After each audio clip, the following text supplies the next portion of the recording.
Olá pessoal, sejam bem-vindos ao VVV, Vendas, Velhos e Vinhos. Esse é o nosso podcast em que a gente vai falar sobre vendas e vamos trocar muita experiência, falar muita experiência. Meu grande amigo Zé e eu, Flávio Nussbaum, resolvemos montar esse podcast justamente para compartilhar esses mais de 30 anos que cada um de nós tem nesse mercado de vendas. E como a gente também gosta de vinhos, a gente resolveu juntar tudo e criou o VVV, Vendas, Velhos e Vinhos. Então, em primeiro lugar, Zé Geraldo, por favor, se apresente, seja bem-vindo e vamos que vamos. Olá pessoal, tudo bem? Um prazer estar aqui com vocês. A ideia é fazer com que as explicações sejam suaves, tranquilas e façam com que vocês entendam como é o dia a dia, sem essas fórmulas mágicas que vendem pela internet. Tomar um bom vinho, é claro, junto com o Flávio. Bom, antes da gente começar, obviamente, o nosso assunto de hoje, eu queria só dar aquelas lembrancinhas importantes. Curtam o nosso vídeo, quem está assistindo no vídeo, curte porque isso faz com que o nosso vídeo alcance mais pessoas, compartilhem com seus amigos, sigam a gente, liga lá o sininho, que isso obviamente vai fazer com que você receba a notificação quando a gente colocar alguma coisa nova. Coloquem a opinião de vocês, a gente quer que vocês escrevam, se vocês gostaram, se vocês não gostaram, se vocês acharam bom, se vocês não acharam bom, a gente vai responder tudo com muito carinho, esse é o objetivo, a gente trocar. E, por fim, antes da gente de fato entrar no nosso assunto, só lembrando que a gente está aqui gravando nos estúdios da Red Minds, um dos nossos grandes parceiros que nos apoia nesse podcast. Temos também uma outra parceria importante com o Empório Vinhos do Sul, que nos ajuda a escolher os vinhos e nos fornece o vinho que a gente vai abrir ao longo do nosso podcast. Mas vamos lá, Zé, vamos começar o nosso assunto de hoje, Zé. O que você pensou da gente bater papo hoje? Vamos falar sobre as fórmulas mágicas que, teoricamente, resolvem todos os problemas de todo mundo? O que você acha? Então, Flávio, você sabe que uma coisa que me chama muito a atenção, hoje, toda vez que eu entro no Instagram, olho no YouTube, sempre tem alguém com uma fórmula perfeita para você vender. É a 333. Você, então, manda 3 mensagens, vai ter 3 respostas, vai fazer 3 posts, vai fazer 3 vendas. Aí tem o outro que tem outro tipo de metodologia super impactante que vai fazer você vender rápido. O mais interessante é que essas pessoas, ou a grande maioria delas, são pessoas que não comprovam experiência na área de vendas. Ou seja, não foram vendedores, não foram gestores de vendas, não foram diretores de vendas, não foram vice-presidentes de venda, são bons vendedores de curso, que vendem esses cursos na internet. Mas qual a experiência dele para falar de venda? Venda é uma coisa muito mais psicológica do que matemática. É claro que as métricas são matemáticas, mas o formato é de um CPF para outro CPF, mesmo sendo um CNPJ por trás, né? E aí essas teorias vão para o vinagre. Né? Pois é. E sabe que isso que você comentou, eu falo o tempo inteiro dos meus clientes quando eu estou atendendo eles, né? Porque vira e mexe eu atendo empresas que fazem negócios B2B. Mas eu sempre falo, lembra que por trás do B da empresa tem um ser humano que tem necessidades, aspirações, sonhos e também defende os interesses da empresa. Então, no final das contas, é uma pessoa vendendo com outra. Então, esse entendimento das emoções, eu sempre falo muito da importância da emoção no processo de vendas. Mas, além desses magos da internet que a gente vê, ainda também tem muitas outras formas, até um pouco mais estruturadas, que viraram livro, né? Então, você tem lá AIDA, Spin Selling, Bunch, assim por diante. E assim, eu não estou dizendo aqui que as fórmulas não funcionam, mas também achar que a fórmula vai ser a panaceia e tudo vai mudar, eu acho que é um pouco de exagero, né, Zé? Fala um pouquinho da tua experiência com isso, porque eu comecei a vender com 10 anos e eu já, veja bem, algumas dessas fórmulas eu até uso, mas achar que só essa fórmula vai resolver todos os meus problemas, comprar um livro, fazer um curso de Spin Selling vai resolver, também é um pouco de ilusão, né? O que eu acho? Cada venda é uma venda. Começa por aí, né? Primeiro depende do que você vende. Se você vende um produto, o seu formato de vendas é diferente do que se você vende um serviço. Ademais de entender qual a necessidade do teu cliente. Porque se eu tiver uma coisa maravilhosa, mas o meu cliente não tiver necessidade de comprar essa coisa maravilhosa, eu vou ter que forçar essa venda. E toda venda que você força, ela tem um final infeliz. Ou de quem comprou ou de quem vendeu. Para que a venda aconteça, o outro lado precisa ter necessidade de compra. E aí já qualquer método tem que ser adaptado.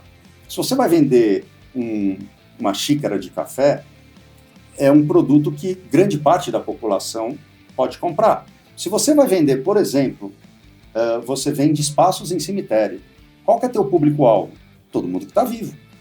Agora, se você vende avião, qual que é teu público-alvo? Quantas pessoas você precisa impactar para vender um avião? É muito diferente o formato que você prospecta, como você chega na pessoa, o tipo de necessidade que ela tem vis-à-vis o que você quer oferecer. Sem falar da diferença do tipo de venda e do ciclo de venda. Vou pegar os teus exemplos, né? Você pega, eu nunca conversei com a turma da Embraer, mas quando você vira e mexe, você vê uma notícia na empresa, fala, a Embraer fechou uma venda de 20 aviões para a empresa XYZ em qualquer lugar do mundo. E esse é um processo que eles vêm negociando há 4 anos. Quer dizer, olha o tamanho, a complexidade desse processo de vendas. Quantas etapas esse processo de vendas tem e olha o tamanho do ciclo de vendas. Completamente diferente de repente, eu vou tomar um café, seja num bar, seja num café, ou vou comprar um pó de café, eventualmente, para fazer café lá em casa, que é uma venda muito mais transacional. Ou seja, processos completamente diferentes, com ciclos completamente diferentes, com métodos de vendas completamente diferentes. Eu já vi esses magos falando de venda de impacto para vendas extremamente complexas. Então, como é que você pode vender por impacto uma venda complexa? Não existe. Uma venda complexa não é por impacto, né? E quando eles colocam tudo numa mesma cesta, não, então essa fórmula vale para tudo. Não vale, né? Você cada vez aprende mais com o que você vende, cada vez aprende mais com o produto ou serviço que você vende e cada vez aprende mais sobre o comportamento do ser humano. Existem algumas coisas que não são quantitativas. Como é que você faz para entender quanto de gentileza o vendedor tem? Quanto de empatia ele tem pelo possível comprador, né? Quanto ele é compreensivo? Esse tipo de coisa acaba sendo muito mais importante numa venda do que simplesmente seguir um roteiro. Não, eu vou agora falar, aí eu escuto, vou escutar o que ele fala, aí eu tento adaptar o que ele falou para o produto que eu tenho para vender para ele, aí se preço for um problema, eu tento vender o benefício em vez de falar do preço. Tudo isso pode funcionar. O que ninguém fala é que grande parte do tempo não funciona, porque não é matemática. E pegando esse teu gancho, Zé, que eu acho que é super interessante, que é uma discussão que eu tenho o tempo inteiro quando eu estou falando de vendas com os clientes, quando eu estou atendendo eles, né? Porque no final do dia o que acontece é o seguinte, o vendedor não, o ser humano adora uma zona de conforto. Exato. A gente adora fazer aquilo que a gente se sente confortável. E normalmente o processo de vendas é completamente fora da zona de conforto. Por quê? Porque eu estou conversando com você no processo de vendas, eventualmente estou te fazendo algumas perguntas, só que a próxima pergunta que eu tenho que fazer depende da tua resposta, Exato. Que eu não controlo. Exato. Por isso que tem muito vendedor que não quer fazer pergunta. O que ele quer fazer? Abre ali o PowerPoint dele, ou abre ali a apresentação institucional, ou pega o folder dele e sai cuspindo um discurso. Não, porque o meu produto, meu serviço, blá, blá, blá, blá, blá, tem X, Y, Z, blá, blá, e não te fez uma pergunta. Por quê? Porque na hora que eu te faço uma pergunta, preferencialmente aberta, e você me traz uma resposta, eu tenho um milésimo de segundo para raciocinar, compreender e pensar qual vai ser a próxima pergunta. E aí eu saio da zona de conforto. E isso faz com que os vendedores, no final do dia, acabem indo para tal da zona de conforto, que é natural do ser humano, para ir para o discurso. E aí no discurso, é o que eu sempre falo, vamos supor que eu tenho uma apresentação com 35 slides. E talvez ali no slide 18 tem aquilo que é a tua dor, cara, aquilo que vai fazer você comprar. Só que eu comecei na 1, 2, 3. Quando chegar no slide 5, você vai falar, meu Deus do céu. Tô cansado já. Esse cara só tá falando ladainha que não me interessa em nada. Aí começa a olhar no relógio e fala, nossa, tá quase na hora do almoço, podia comer no japonês. Não, vamos na churrascaria. Ou seja, você já perdeu o cara. E quando você chega no 18, que era o ponto vendedor, o cara já tá no mundo, só tá de corpo presente. Agora, se você fizesse o processo certo, de fazer as perguntas certas, identificar a dor do cliente, qual é o ponto de compra, o que vai gerar emoção no cliente, aí você fala, olha, eu tenho uma apresentação com 35 slides, mas eu quero te mostrar um. Você mostra o 18. A hora que você mostrou o 18, que é matador pro cara, é capaz dele querer ver os outros 34. Mas ele já está convencido. Esse tipo de coisa, você só vai ter a sensibilidade falando. Falando, conversando, e aí entra interagindo. Uma outra coisa que na nossa época, a gente tem muito caos aqui para contar para vocês, nós já trabalhamos juntos em algumas empresas e tivemos experiências, e em empresas que não trabalhamos juntos também, e eu acho que tanto eu quanto o Flávio somos vendedores desde sempre, né? Mas voltando ao ponto, antigamente a gente sempre vendia como? Eu fazia um cold call, a gente marcava uma visita e a gente ia até o cliente. Quando você chega no cliente, você lê o ambiente, você entende o que está acontecendo, você vê a pessoa, você tem sempre um café ou uma água para quebrar o gelo, falar de algum assunto, e aí você entra no assunto. Você está num ambiente que ele está olhando para você, você está num ambiente que, de certa forma, é 100% controlado por você como vendedor, e você consegue ter uma sensibilidade apurada do que está acontecendo. Hoje, no digital, isso mudou, porque eu marco uma reunião 9 horas da manhã. 9 horas eu vou me conectar, você se conecta. Eu não sei como é que foi a sua noite, eu não sei se você está feliz, se você está triste, e eu não pergunto isso, ou a pergunta fica meio indelicada, ou como é que você está, você dormiu bem? Acaba não sendo natural. E essa leitura do não verbal fica muito importante. Claro, veja bem, você está numa videoconferência, você até tem ali aquele quadradinho, mas a leitura do não verbal fica muito limitada àquele quadradinho. Eu tenho uma história sensacional, que uma vez eu estava fazendo um projeto com um cliente nosso, e eu tinha que conversar com o presidente da empresa. Entrei na sala do cara, o cara tinha uma mesa que tinha uns 3 metros de comprimento, sei lá, 1,20 m de largura, e a mesa estava completamente cheia de coisas, mas tudo milimetricamente colocado. Então, bem na minha frente, na cadeira onde eu sentei, tinham 12 lápis milimetricamente espaçados e apontados iguais. E eu tinha um caderninho que eu precisava fazer uma entrevista com o presidente, precisava fazer anotações. Eu tinha 2 alternativas. Uma delas era falar assim, dá licença, empurrar tudo pro lado e enfiar meu caderno lá em cima. E na hora que eu olhei e li esse ambiente, eu falei, meu Deus, se eu fizer isso... O cara é metódico. O cara é metódico, o cara vai entrar, o cara vai começar a ter uma síncope, e eu vou perder a empatia com ele. E aí o que eu fiz? Puxei a cadeira, dei um passo para trás e pus o caderninho no colo. Por quê? Porque se eu fizesse assim, dá licença na sua mesa, acabou a reunião. Exatamente. E eu não ia conseguir extrair do cara. Então, essa leitura eu tô contando essa história porque, de novo, é a questão da leitura do ambiente. Agora, quando eu tô ali no quadradinho, como é que eu leio esse ambiente? Como é que eu consigo identificar se você é um cara super... chega ao nível de ter toque de organização, como era o caso desse cara ou não? Ainda mais se você tem aquele espelho por trás, que todo mundo tem hoje na internet, com a marca da empresa. Com banner, alguma coisa da empresa. Então você sabe menos ainda, se o cara está na sala, no sofá, na casa de praia, você acaba não conseguindo ter essa ideia, né? Exato. Pegando essa toada, Zé, que a gente tá falando, eu até fiz algumas anotações aqui que eu queria passar contigo, porque eu acho que coisas super importantes que a gente precisa prestar atenção quando a gente está falando na nossa relação com o cliente de processo de venda, independentemente se eu vou usar alguma ferramenta estruturada ou não.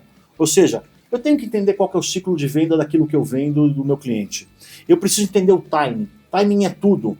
Eu tenho um grande amigo meu que mexe com automóveis e ele sempre me falou, ele falava uma frase assim, macarrão a gente come quente. O que ele estava querendo dizer? Nesse mercado de automóvel, o cliente entrou, você percebeu que ele está no ponto de comprar, você tem que fechar a venda com ele ali, porque senão o macarrão esfria e você não vai querer comer. Senão o cliente esfria e talvez ele não queira mais comprar. Então, entender o timing é fundamental. Entender quais são os gatilhos de compra, ou seja, qual é o gatilho que vai gerar emoção no cliente para ele tomar decisão de compra. Né? Eventualmente, como eu falei, usar uma fórmula para estruturar um pouco o raciocínio pode funcionar legal. Né?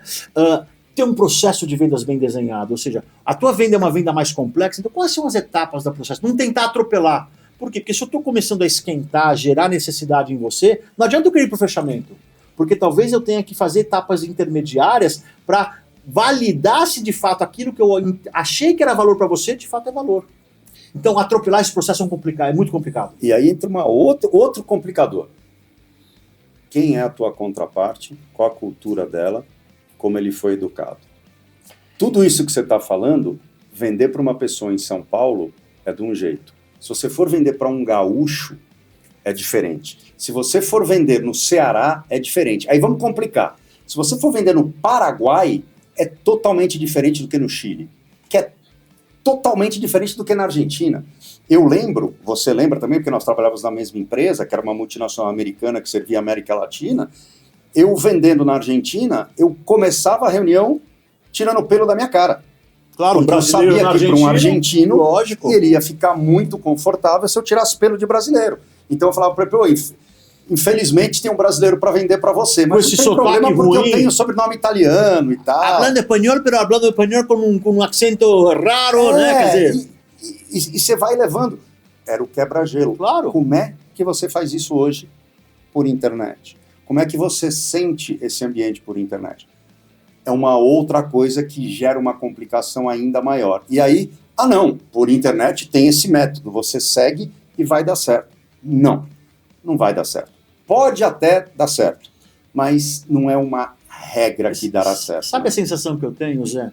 E é só, eu falo que é sensação porque como eu não sou um instituto de pesquisa, não fiz uma pesquisa estruturada, eu não posso afirmar categoricamente, é isso porque foi pesquisado. Então eu falo sensação por causa disso, mas a minha experiência me mostra que tem muita gente que acaba seguindo esse tipo de método. A nossa amostra é grande. São 30 anos de amostra de cada um. Eu tenho até um pouco mais, porque eu comecei a vender com 10 anos. Eu comecei a vender com 10 anos, né? Então eu tô com 53. Você vendia ou você trocava coisa na escola? Não, eu vendia. Minha avó tinha uma loja, essa história é ótima. Minha avó tinha uma loja de presentes e a única coisa que me motivava a passar de ano era poder ajudar minha avó no Natal. Porque minha mãe falava o seguinte, você só vai poder ajudar sua avó no Natal na loja se você passar de ano. Eu sempre tive cabeça de vendedor. O que é cabeça de vendedor? Movido a resultado, movido a meta.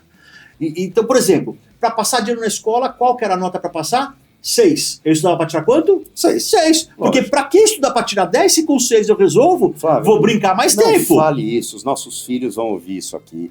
E eu tento falar para eles que eles têm que tirar 10. Os meus já passaram, o problema é seu que está com os filhos mais novos, né? Eu quero que você se dane. Mas isso é cabeça de vendedor. Muito obrigado. Então, eu só passava de ano para poder ajudar minha avó na loja. Então eu desde pequenininho, eu cresci nessa loja da minha avó e eu, com 10 anos comecei a vender. 10 anos eu descobri, nasceu o vendedor Flávio. Mas o que eu estava falando, voltando aqui na minha experiência, como você disse, que é bastante grande, e eu falo em sensação porque não é uma pesquisa estruturada, é que o que acontece? Aliás, por isso que o podcast chama Velhos. Exatamente. Porque somos velhos. Somos velhos e eu acho que essa é uma vantagem de ser velho. Exatamente. Poder compartilhar e ter histórico, rodagem, para basear no que a gente está falando em realidade, em vivência, e não Exatamente. Eu li num livro, eu fiz um curso, ou eu acho que. O que acontece? O vendedor, ele acaba vendendo, mas muitas vezes ele vende muito mais por sorte do que efetivamente porque ele seguiu um processo bem estruturado, ou porque o cara quer comprar, né? Ou porque o camarada já estava ali para comprar e de repente ele deu sorte de falar a palavra certa na hora certa, mas não foi estruturado, não foi pensado, não foi conduzido. Porque a pergunta que eu faço para o cliente o tempo inteiro quando a gente está falando de vendas é: quem está conduzindo quem? Eu, como vendedor, estou conduzindo a reunião, a conversa para levar à venda e induzir o cliente a querer comprar? Ou o cliente que está me conduzindo, eu estou simplesmente sendo reativo?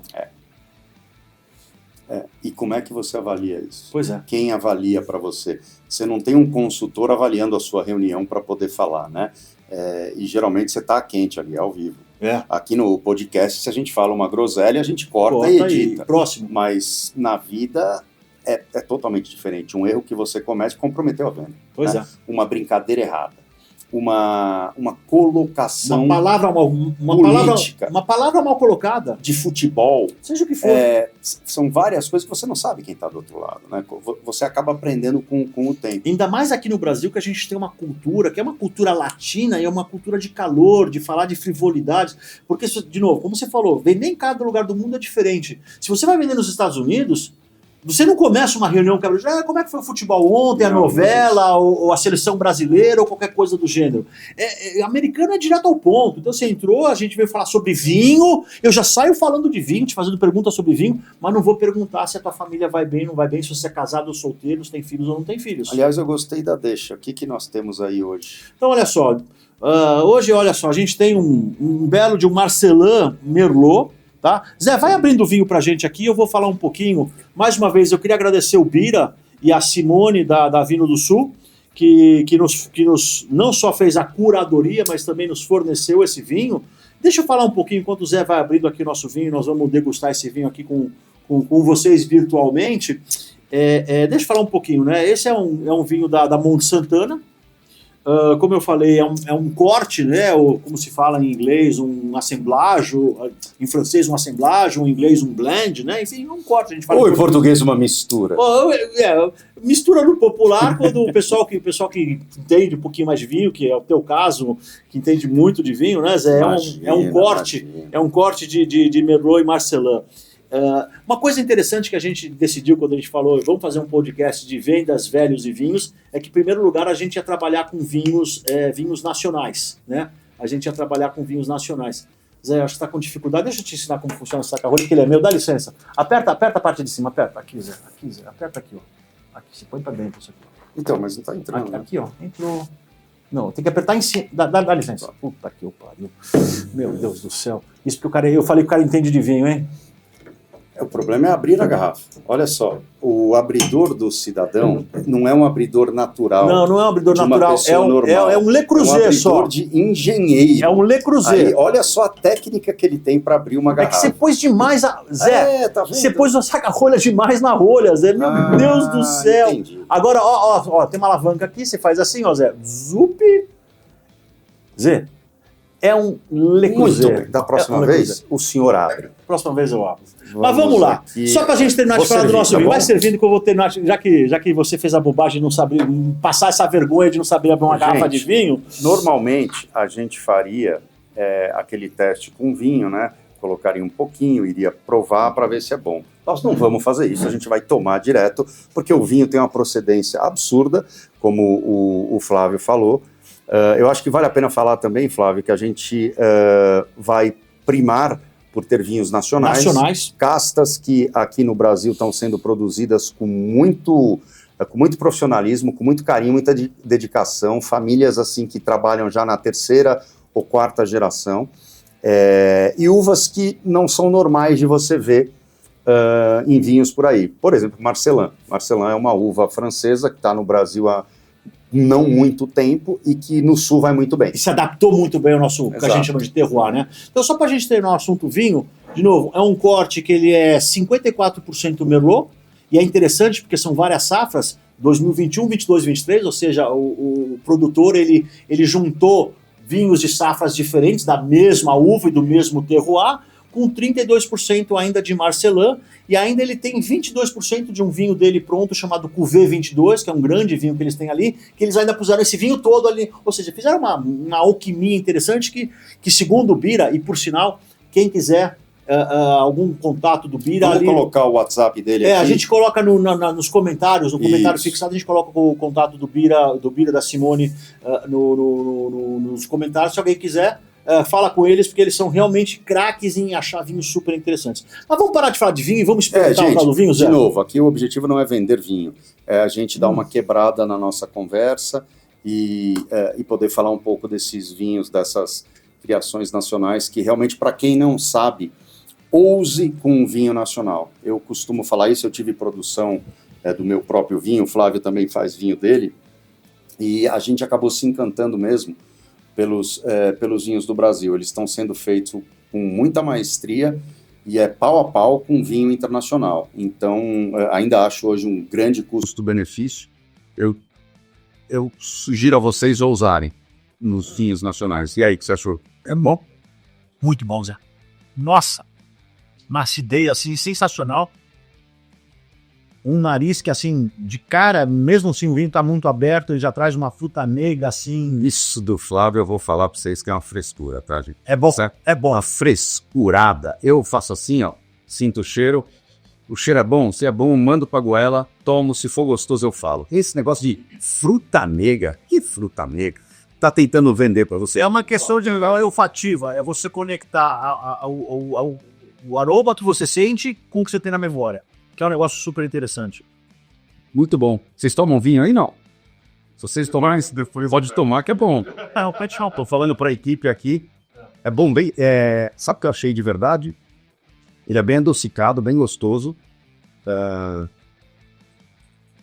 Ele é adocicado, mas é aquele vinho doce de meia. Não. Vinho... Isso. Mas tem É engraçado, porque eu iria falar que ele deu um pouco de pinot, mas não tem nada de pinot. Mas é aquela... Muito aroma de pinot. parando da frescura, vamos voltar aos assuntos. Deixa eu dar o último bolinho aqui, Elvis. Só pra molhar a garganta também, né? Porque também o objetivo do podcast não é ficar bêbado, tá, gente? É só terrar uma coisa. Claro que nós vamos fechar a garrafa depois e levar embora pra tomar em casa. Vamos fazer o sacrifício, quer dizer, a gente vai ter que discutir quem vai ficar com a garrafa pra tomar em casa. A gente se acerta, quem sabe a gente janta junto hoje e acaba com a nossa garrafa. Mas eu queria entrar num outro ponto, Zé, que eu acho que é importante quando a gente fala nesse processo de vendas, que de novo não necessariamente seguir uma forma, que eu acho que tem 3 pontos fundamentais. Um deles você já comentou, mas eu queria recuperar um pouquinho. Mas tem outros dois pontos que a gente não falou ainda, que é a história da disciplina e que é a história da resiliência. Por sinal, eu acho que é até interessante, eu estava pensando, a gente podia gravar um outro podcast falando justamente por que tem alguns vendedores que vendem pouco. Olha só, vou refrasear, desculpa. Porque tem poucos vendedores que vendem muito e muitos vendedores que vendem pouco. O tal do Pareto. Isso, o tal do Pareto. Que isso passa muito por essa história de disciplina e resiliência. Eu queria... Vamos abordar um pouquinho esse assunto, Zé? Depois a gente até grava um podcast específico sobre isso. Eu acho que sim. E aí entra a matemática. Porque aí, basicamente, venda é um trabalho de agricultor. Que você tem que arar a terra, colocar a semente, vai ter semente que não vai vingar, vai ter semente que vai dar pé ruim, vai ter semente que o pé não vai dar fruta.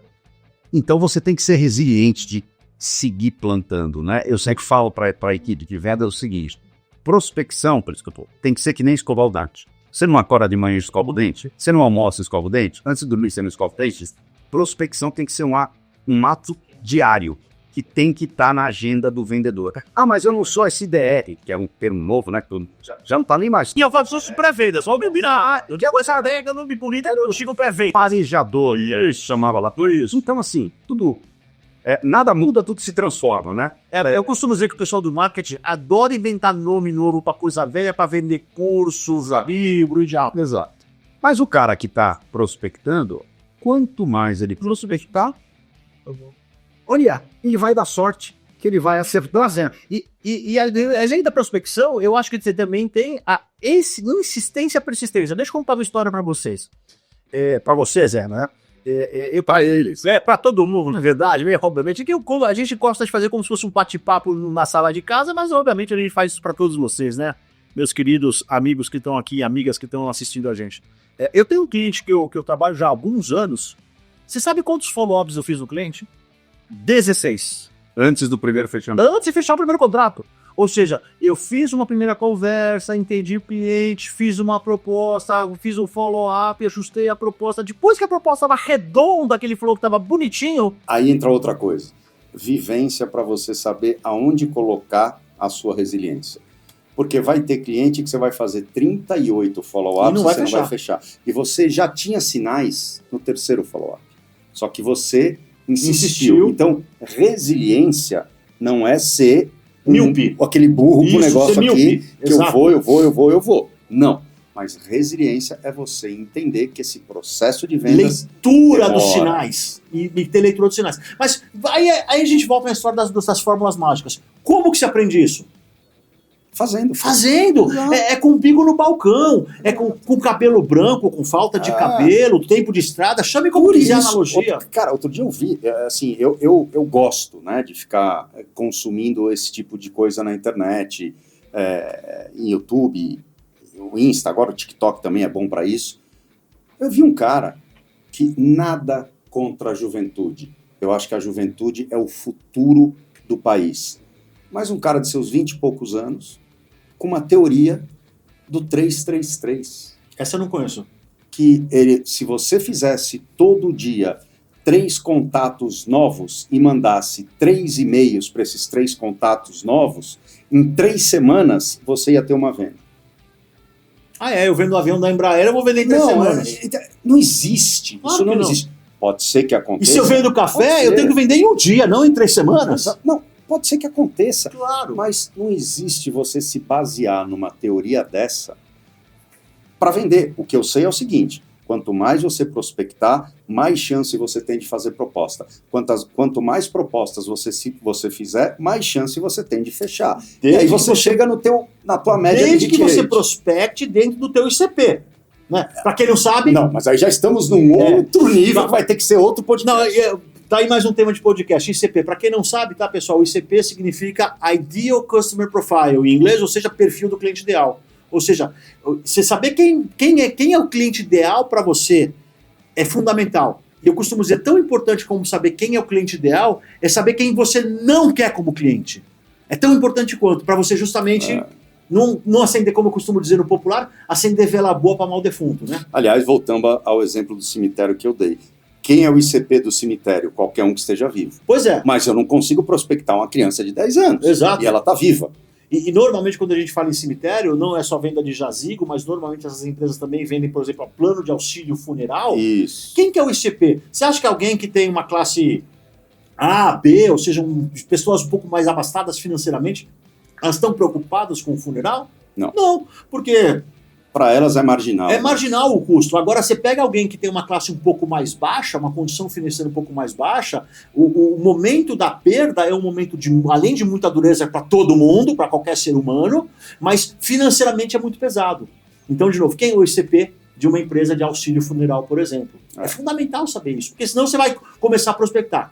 Porque, e aí só voltando àquilo que você está falando, quanto mais você prospectar, mais proposta, mais fechamento. Ou seja, isso monta aquilo que a gente costuma falar do funil, o tal do funil de vendas, que eu acho que também é outro tema para outro podcast. Que agora o Google inverteu, falou que o funil é diferente. Pois é, mas falar, inclusive, dos 3 funis de vendas, né? Eu acho que vale a pena a gente falar dos 3 funis de vendas. Por quê? Porque tem empresas, por exemplo, que não fazem vendas pontuais. Você pega uma empresa que vende auxílio funeral, vendeu uma vez, conquistou o cliente, acabou. Eu sou uma concessionária de automóveis, eu conquistei o cliente e acabou. Agora eu tenho um cliente, por exemplo, que é um fabricante de sabonete. Ele não adianta ele vender sabonete uma vez para um supermercado, para uma farmácia. Não, ele tem que vender todo mês. Exato. Vendas recorrentes. Então, são estratégias completamente diferentes. Quem tem um modelo de negócios de vendas recorrentes do que vendas pontuais. E você vê que estranho, né? A gente está falando de venda recorrente de produto que não tem contrato. Que é diferente de uma venda de serviço recorrente com contrato de 12, 24, 36 meses, que você já tem uma certa garantia. Ou seja, como é que uma fórmula mágica vai encaixar nisso tudo ao mesmo tempo? Impossível. Exatamente. E aí eu acho que é... Bom, a gente está falando, acho que tem vários temas para os próximos podcasts. A gente já está chegando perto do horário aqui para a gente terminar esse episódio. Eu queria só falar para você que é um grande prazer, uma grande honra estar aqui contigo. Acho que vai ser muito legal esse podcast para todo mundo que estiver assistindo. Acho que a gente está trazendo coisas do coração, de experiência. A gente está trazendo as coisas de uma maneira mais raiz, menos estruturada de uma forma negativa, né? Não que estruturar seja negativo, mas não aquele métodozinho fechadinho para vender. Ninguém quer vender curso para vocês aqui, ninguém quer vender nada para vocês aqui. A gente está falando, nem o vinho, a gente está tomando vinho, é nosso amigo Bira, por isso que a gente trouxe, que a gente quer trazer informação e enriquecer as pessoas de conteúdo que eu acho que está precisando hoje em dia na internet. Eu acho que é isso mesmo, Zé. Isso vai muito de encontro ao meu propósito pessoal, que eu acredito demais no compartilhamento. Eu acredito demais no compartilhar o que você conhece. Eu, quando trabalhei no Banco Garantia, isso lá eu diria que no século passado ainda, foi um dos meus primeiros empregos. Eu trabalhei com o Jorge Paulo Lemann. Ele falava uma frase que eu sempre achei sensacional e eu carreguei ela pela minha vida em todos os momentos da minha vida profissional e pessoal. Que ele falava o seguinte: quem é insubstituível é impromovível. Ou seja, o que ele estava dizendo é o seguinte: não esconde com você o que você sabe, o que você tem, porque isso pode virar uma bola de ferro presa no teu pé. Eu até tenho uma passagem profissional de um gerente meu numa empresa que eu trabalhei, que eu falei para ele: olha, você está pronto para ser promovido, só tem um problema, você não tem sucessor.